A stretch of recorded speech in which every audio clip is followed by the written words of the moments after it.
So back in 2016, I first got interested in AI policy and the societal impact of AI. And one of the first things that I did when I was in my PhD program was work with a team where we try to forecast what we called high-level machine intelligence. That is machine intelligence that could do most tasks currently done by human workers. And that's how I got my start in this field. And then since our study came out, there's been sort of a proliferation of these forecasting studies. I also conducted a follow-up study with members of the original team, and our findings were pretty stable before ChatGPT came out. So usually the forecast by machine learning researchers, by these experts, predict 50% chance of reaching high-level machine intelligence by, say, 2060. So around 2060. That was sort of stable across multiple surveys. And then something very interesting happened after ChatGPT came out, and a member of my former team, Katja Grace, did a study in 2023 trying to replicate a lot of these forecasting where she surveyed even many more machine learning researchers. And one of the interesting findings, and maybe some of you have seen this, was their predicted timeline for AI development really sped up. So now it's a 50% chance of reaching high-level machine intelligence before 2050. And some of the hyperbolic statements by Sam Altman or other tech CEOs, they're saying, you know, we can probably reach maybe not artificial general intelligence, but certainly something more general purpose and transformative in the next 3 to 5 years. Again, some of it might be hype. And I do think that there's sort of a bifurcation amongst what computer scientists think. There's definitely a coalition of more critical scholars, including these ones who say, you know, we just really don't know. Maybe all of this is hype. And I agree that that some of it is perhaps hyperbolic language, but I think there's a lot of expert uncertainty around the matter. And so in terms of the interactive element, I'm sorry that I don't know if it can do that, but by a show of hands maybe, do you think that we can never achieve this idea of high-level machine intelligence? Like, how many of you think that? Well, so that is a very good question. So we talked to a lot of experts when we were building these forecasting surveys, where we defined it as machines or collections of machines that can do tasks, I guess high level. In our case, we defined it as, say, 95% or more of tasks that are currently done by human workers. Excluding ones where there might be legal or cultural restrictions on doing it. For instance, like you can't serve on a jury if you're a machine. But not inventing postmodernism. It could, I mean, can you?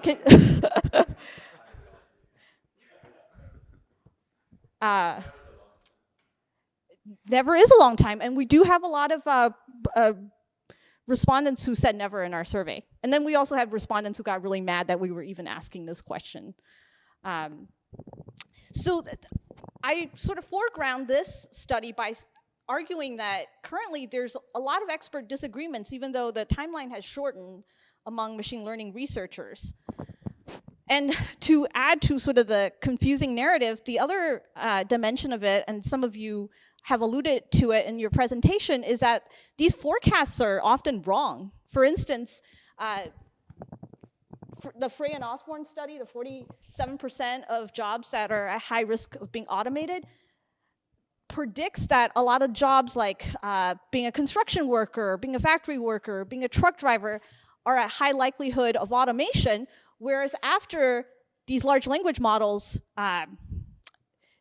started being developed, being deployed, now economists are predicting that jobs such as being an office worker, being an accountant, are at higher risk of automation than, say, being a truck driver. So looking at the correlation between the predicted scores, it's like negative.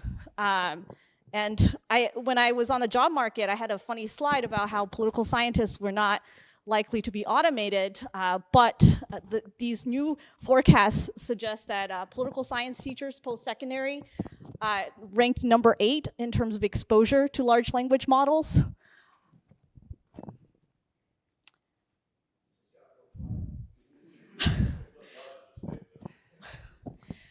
And so in this sort of weird information landscape,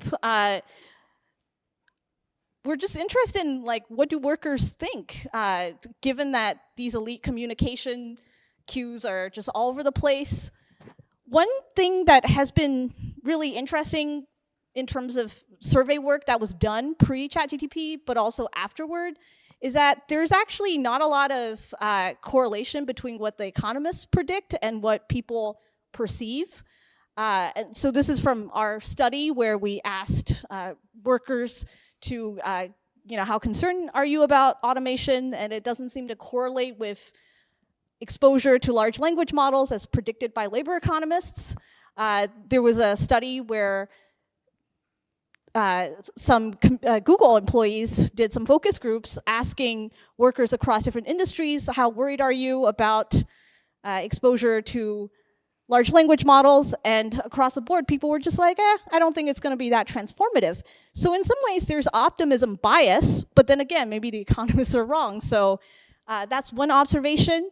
Another set of observations that some of you who have done studies have found it's actually quite difficult to persuade people to support potential government responses to negative consequences of workplace automation. I'm an American politics scholar, and there's definitely an element that is partisan in the US. So across multiple studies, Republican voters tend to be less supportive of universal basic income, which is often touted as a solution to technological unemployment, to the extent that some states in the US and some counties, including Iowa and Harris County, which encompasses Houston, Texas, have banned guarantee income programs, like these trials that are testing UBI. So this is a bit of the background. In terms of our research design, we implemented a survey experiment that's not super technical or sophisticated, but we just want to get at a basic question. Given that there's these changes in automation timelines as forecasted by experts and other elites, does that change people's perception of how likely their jobs are going to be at risk of being automated? And we conducted the survey experiment where we have a peer control where there's no additional information given to the participants, and then we randomize the forecasted year of when what we call transformative AI will be achieved. And the 3 treatments are 2026. This is probably like the Sam Altman treatment where he thinks it's going to happen really soon. 2030, which is perhaps, some of the AI hype people might say that's what's likely to happen, and 2060, which was what the forecasts from a few years ago have sort of found. And we have a diverse sample of US respondents that we recruited through Prolific, and we pre-registered our analysis using the Open Science Framework. And in terms of outcomes, we look at both your assessment of how likely or how soon you think your job will be automated, and also predictions about other people's occupations. And we also include a variety of outcome measures, including economic evaluation of yourself and also the country as a whole, support for policies related to automation and AI, and also attitudes towards trade and immigration, given that a lot of IPE scholars are interested in why threat of automation might lead to greater support for populist right-wing policies or parties. So this is what the vignette looks like.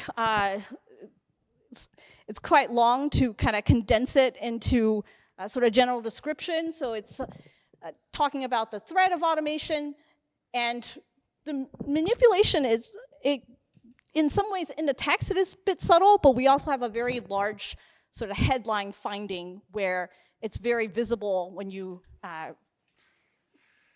click on the page and read the vignette. We were interested in testing 4 hypotheses. The first one, we're just interested to see if the participants are worried about losing their jobs. The second hypothesis, we found in a pilot study that the informational treatments tend to make people more negative in terms of their evaluation of the economy. It could be like a vibe.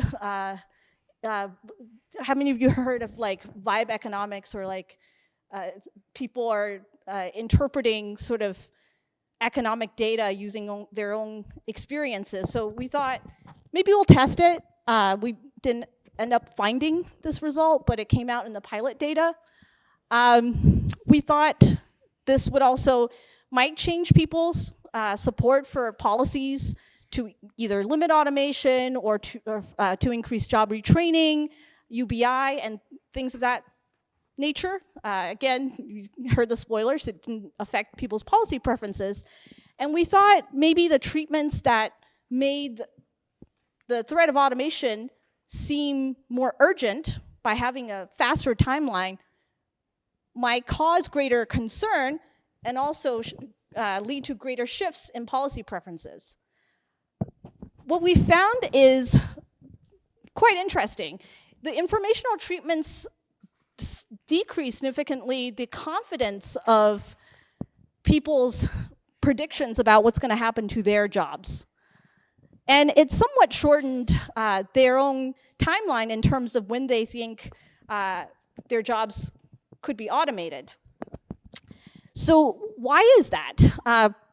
Aside from the graph that I showed that sort of summarizes the treatment effect estimates, I just want to break it down by showing the distribution of what people believed. So for workers in the control group that received no information, there's a greater percentage of them who said never, so that they don't think their jobs could ever be automated. So 37%. But if you look at the people who didn't write never, which is an option, they actually have extremely short timelines of when they think their jobs will be automated. Whereas in the treatment groups, the percentage of people who responded never decreased. And then for those who didn't respond never, actually the timelines increased in years. Another interesting finding that we have is that the informational treatment seems to make people less certain about their forecasts of when their jobs will be automated. So looking at the control group, people are actually like pretty certain. They're hovering in the not exactly all at 100, but certainly more of them are confident, whereas telling them what the experts think made them less confident, which was not something that we had expected.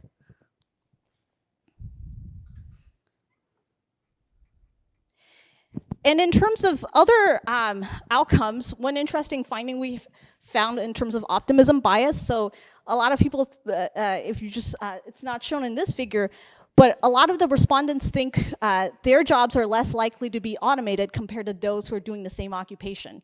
So and the effects here is not very large. We found that when we asked them to evaluate 3 randomly selected jobs from a big list of jobs, it also shortened their timelines, but only by a small amount.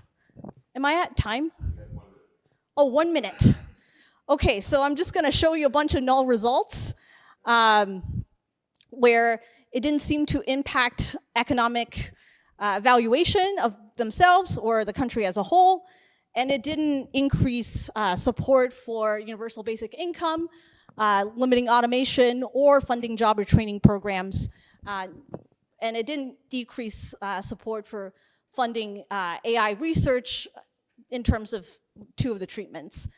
So we think this is a starting point for other research projects. I think the public is just very confused given the conversation around automation and AI development in general. I've shown you, people who said we're never gonna reach human level of machine intelligence, whereas some people are saying, it's gonna happen in 3 to 5 years. And in content analysis of news stories about automation, which is a separate project that some of my co-authors and I are doing, we found that the news narratives are sort of all over the place. It's quite confusing if you're just reading it as a everyday layperson. And then the next component of our research project is to look at when we are presenting these conflicting stories to participants, what happens. And in a pilot study, we found that showing people conflicting expert forecasts makes them even more uncertain as to be predicted.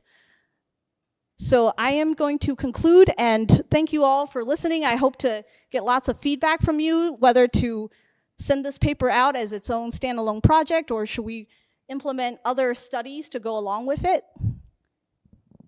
And Okay.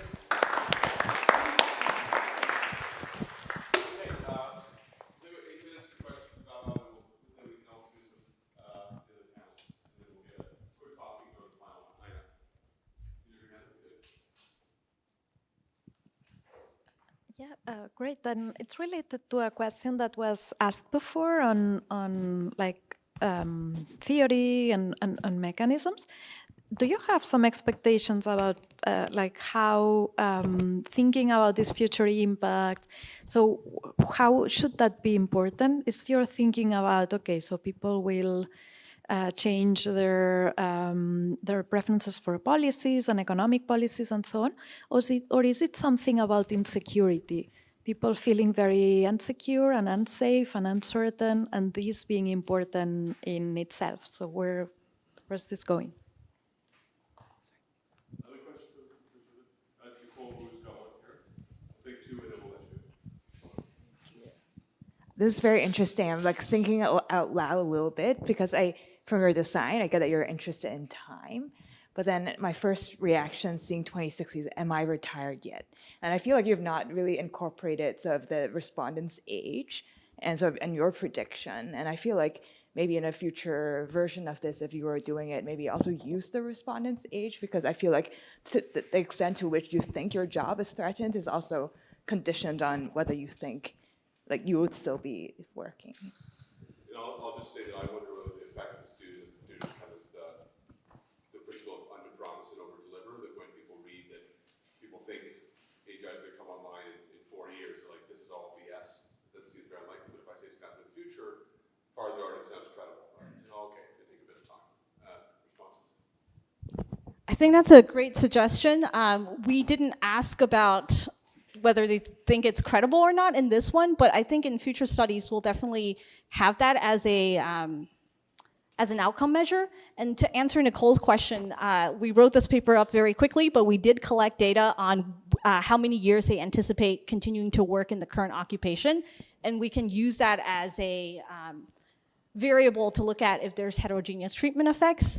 And the question about theories and mechanisms, I think you're right that there could be concerns about self, but then also like if like AGI is a remote possibility in one's lifetime, which sort of has entered the mainstream as a phenomenon, it could cause like great economic upheaval beyond your own sort of economic well-being, right? And in my class where I teach AI ethics, I ask students to envision such a world, and they find it sort of anxiety-inducing, as you can imagine. So that could also play a role in shaping policy outcomes, and not just sort of through the self-interest mechanism. All right, so I had a suggestion that was very similar to Peter's, but maybe I'll elaborate on it a little bit. Okay, so we have this sort of the research on the timelines, and then we have the meta discourse on is this sort of hype or not, or to what degree. So I was very much thinking you could do an intervention here, where maybe your treatments are more or less plausible sounding. One of them is extremely hyperbolic, and maybe it comes from a less credible sounding source cue. So I get the range of these things in my newsfeed also. Another thing you could do, like Caitlin was mentioning, was are they picking up sort of utopic or dystopic versions of this? So you could, as we've seen before, positive or negative, more or less sort of hypey or realistic, and see if maybe you're seeing a backlash effect or something like that. So just other dimensions of this to explore, but very neat. Just to like briefly two-finger on that, the idea was like, if you ask people their own prediction, because with the information that you're showing, it's hard to know whether it's like positive or negative given their priors. So I think it could be a good idea to ask what their own estimation is to be able to understand the impact of the treatment or the direction of the treatment. Last comments? Okay. I'll let you respond. If we've got one or two comments, the whole panel will take them, but if not, we'll wait our time to copy. I think these are all great suggestions. And do you have a question? No, it was for Gerald. Ah. No, not for you. It's for the. You go ahead and then we'll go after. Oh, I just want to say thank you for your suggestions. I don't have like responses. I think they're just things that we want to implement. And I think also the source of the elite messaging could be really important, as some of the studies being presented have shown. I just absorbing the feedback. Final? That's a lot of pressure. I just had something to Beatrice, on your paper, I didn't have a chance to say. I think it would be very interesting in a future iteration to look at the rate of change in pricing, in price drops, because if you think of something like Moore's Law, you look at the exponential curve in performance, it matches an exponential reduction in price over time with semiconductors. And an addendum to that would be, I think you have an underestimate of the price benefits in that you're looking at the nominal price, but with innovation, what matters is the quality adjusted price. So if you think of something like a flat screen television, it's a television with like a reduction in price, but for all of the innovations in there and all of the different things you can do with that TV and its performance and quality, even if it were an increase in the nominal price, the quality adjusted price is order of magnitudes lower. So I think you should sell that in a footnote. Actually, our results would be even higher had we had quality adjusted prices as one of the outcomes, or sorry, one of the treatments. Sorry, I'm laughing because we discussed this over lunch. Like exactly this point, because we got a reviewer comment saying exactly that. So that's what we're gonna do. We were debating whether incorporating quality, but that would have been, I don't know if you can hear me, that would have been an extra variable and that would have complicated things. And that's why we didn't allow for a price increase, for instance, because the only scenario in which I would envision a price increase from innovation would be if there was an increase in quality, right? Let's say, exactly, but not a quality. So yeah, we're definitely gonna add a footnote clarifying that. Thank you. You read my mind. Yeah, and I think this is for the folks who presented in this panel. So imagine for a minute that I'm a communications person from a trade union, right? And I want to totally freak out my members about AI. What's the message here, the threat message that I would use, or threat messages that we could test, right? That would totally freak out union members so that they would oppose this and actually be supportive of additional regulation on these AI tools. Please answer, because we just had an event where we invited members of the unions to okay. So we just had this event where we invited members of the unions in Italy to talk to us, and we were talking about robots, but also artificial intelligence. And at least in that meeting, they were super positive about artificial intelligence. And the point is, okay, let's say there are workers who are exposed, or I'm finding the way to get away from the light, otherwise I cannot see anything. Okay, yeah, exactly. That name. Well, anyway, so okay, they say, look, I mean, this reduces the time it takes to perform tasks, right? And we always think about it, I mean, also during these couple of days in terms of whether it's complementing or substituting. Where the idea is that either, become more productive, so your labor productivity increases, your salary may increase, etc., or, you're substituted with all the problems that are related to that. They came out with this third possibility, we were discussing this yesterday night. They said, okay, it takes me less time to deliver what I'm supposed to deliver for my employer. So, for given salary, there's going to be more free time. And this is going to open, a whole range of new opportunities. We're citing the old work by Keynes, where we said, sooner or later, technology is going to be so advanced that, the real issue we're going to have is that we're going to have so much free time that we have to find a way how to spend it. Then, this was never realized. But so the approach was completely open, in the hope that this could bring also, for given salary, more free time. I don't know whether that's going to be the case. I wouldn't be too optimistic about it, but, just to bring some anecdotal evidence. Can I respond, or? Yeah, I'd love to hear your thoughts about that one. Yeah, so I ran a public assembly, sort of a deliberative democracy workshop with 40 randomly selected folks from the US adult population. And although the topic was about AI regulation and not about automation per se, one of the things that sort of freaked out the participants was how pervasive they see AI being embedded in their everyday lives, not just in terms of, oh, it's gonna take away my job, but I might be evaluated by an algorithm. When I apply for a job, I'm going to be, the employer might evaluate my resume using an algorithm.